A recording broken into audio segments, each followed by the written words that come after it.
Me oleme siin ühe Eesti talupidaja maa peal sellepärast, et teemaks on rändkarjakasvatus maailmas. Ja see rändkarjakasvatus sai alguse vist kuskil 10 000 aastat tagasi, kuskil Lähis-Ida kandis. Esimesena kodustati ajaloolaste meelest lambad ja kitsed ja siis juba ka suuremad loomad nagu veised ja hobused. Ja miks seda üldse tehti? See algne põhjus oli lihtsalt see, et enne seda oldi kütid ja korilased, aga kui tuldi selle peale, et mõned loomad kodustada ja pidada neid enda kodu lähedal, siis sul on ju alati toit lähedalt võtta, palju kergemini saad selle kätte. Nii see võis kunagi alata ja sealt 10 000 aastat tagasi, sealt peale see siis maailmas hakkaski levima selline vanuselt ajalooliselt teine nomaadluse viis pärast kütte ja korilasi, rändkarjakasvatus.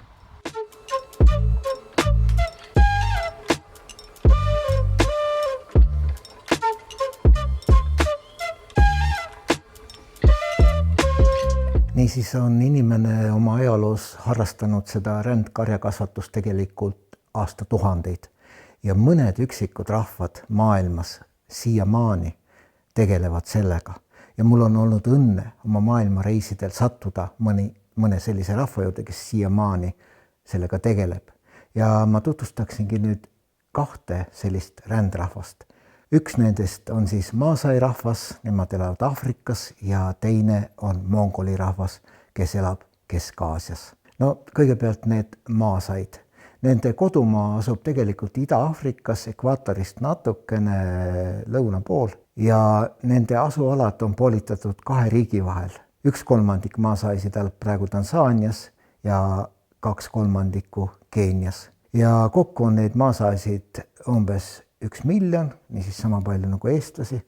Ja peamiselt on nad siis kasvatanud alati kitsi ja veiseid. Ja just veised on nende jaoks erakordselt tähtsad. Õigupoolest on kogu maasai igapäevase elu keskmes need veised, samuti mõttemaailma keskmes. Ja kogukonnas arvestatakse näiteks inimese või pere jõukust ainult selle järgi, kui palju on tema peres just veiseid. Ja näiteks kohustuslik maasai mehe igahommikune rituaal on selline, et ta joob piima ja veresegu.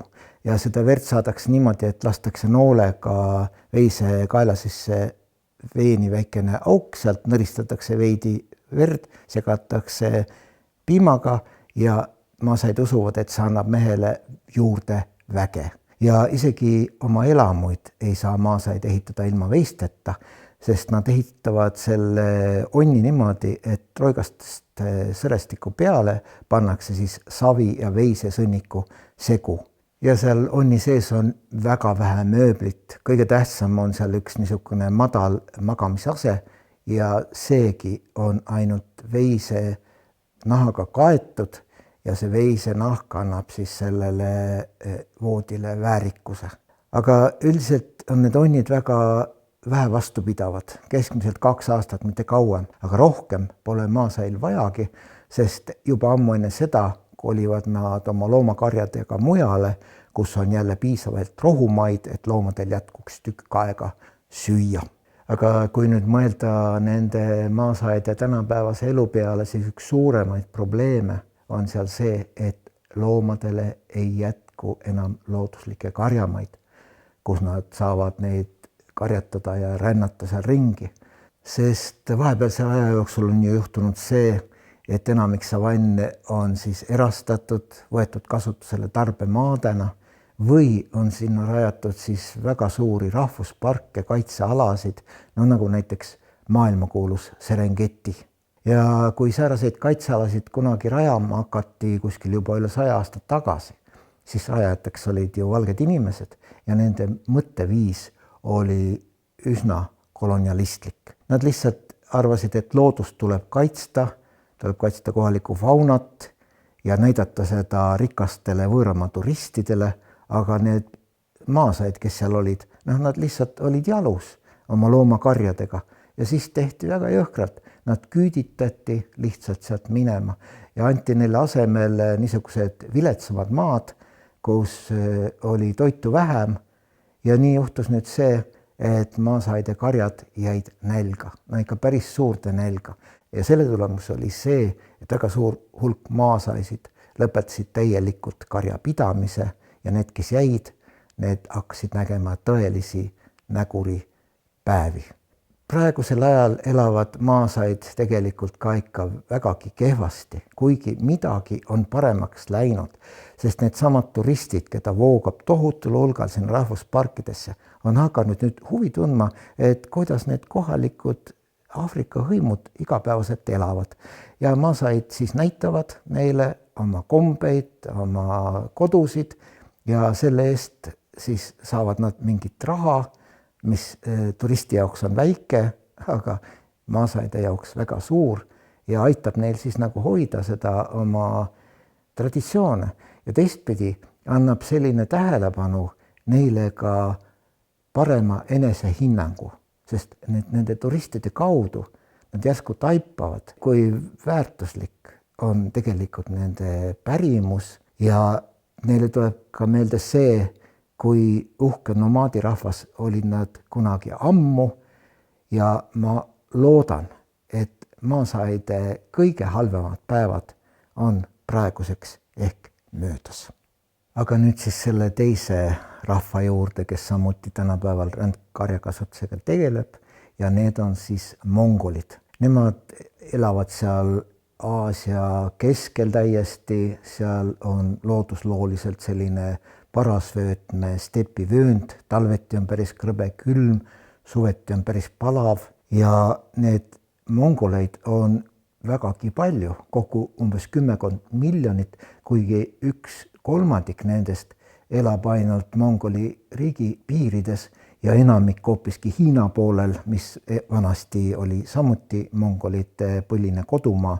Enamik nendest elavad nüüd siis asulates ja linnades, aga tervelt 1/3 on ikkagi rändlevad nomaadid. Ja ma pean ütlema oma kogemuse järgi, et need stepinomaadid on jõukamad kui kõrbenomaadid. No kõrb on seal siis see kobi poolkõrb ja loogiline on ju, et stepis on loomadele rohkem toitu, järelikult karjad on suuremad, inimesed on veidikene jõukamad ja kõige tüüpilisemad kariloomad stepis on siis see niinimetatud suur viisik, hobused, kaamelid, veised, lambad ja kitsed. Aga kobi poolkõrbes sageli veist üldse pidada ei saagi ja seal on eriti tähtis loom see 2 küür kaamel ehk baktrian. Ja need elamud on mongolitel ka väga tähelepanuväärsed. Need on siis sellised jurtad, mis on tehtud lambavildist ja nad ise nimetavad neid geerideks. Ja nüüd sel ajal on geeri täpselt nii nagu aastasadu tagasi, aga sinna on siis juurde siginenud näiteks päikesepaneelid, paraboolantennid, sest telekat peab ju igal juhul nägema, et maailmast aimu saada. Ja seal geeri sees on mööblit väga vähe, peamiselt siis magamisasemed ja keskel pliit, pliidi peal tehakse süüa, pliiti peal tehakse ka ruumi soojaks, sest vahel läheb väga külmaks. Ja põhiline hea asi on see, et selle geeri saab väga kiiresti lahti võtta, vähem kui päevaga, kolida uude kohta ja panna siis jälle sinna üles, kus on piisavalt toitu loomakarjadele. Aga kui nüüd mõelda, et mida need mongolid igapäevaselt söövad, siis nende toidumenüü koosneb peaaegu eranditult liha ja piimasaadustest. Lihatoitudest väga hea meelega süüakse näiteks rammuseid suppe ka hommikuti, aga näiteks rasvasaba, lamba, liha ja saba, need on tõelised maiuspalad. Piimaga on niimoodi, et piima saadakse mitte ainult veistelt, vaid ka näiteks kaamelitelt, hobustelt, lambalt ja nii edasi. Ja sellest piimast tehakse kiiresti jogurt, sest kui sul ei ole külmkappi, siis piim rikneb väga kiiresti. Aga jogurt seisab juba kauem ja sellest saab siis teha veel kauem säilivaid toite nagu juust ja nii edasi. Aga kui nüüd mõelda hästi üldiselt tänapäeva mongoli nomaadide peale, et mis suunas nende elu läheb, et kas see on hääbumas või mitte, siis mulle tundub, et ta ei ole hääbumas. Ja huvitav on see, et lähiminevikus muutus isegi selline eluviis populaarsemaks, kui ta varem oli ja põhjus oli siis see, et Mongoolia oli olnud sotsialistlik riik, 90-ndal muutus kapitalistlikuks riigiks ja siis, kui sotsialism kokku varises, siis paljud mongolid, kes olid läinud maalt linna, jäid ilma tööta, neil polnud raha, aga nad olid alles hiljuti olnud nomaadid ja nii nad pöördusid maale tagasi, jätkasid oma nomaadi elu ja sellega said nad vähemalt endale igapäevaselt toidu lauale ja teinekord isegi teenida elatist. Ja on veel üks huvitav põhjus, miks minu meelest mongolid rändkarjakasvatuse traditsioon ei saa hääbuda. Põhjus selles, et Mongoolia riik on läinud uuele ideoloogiale.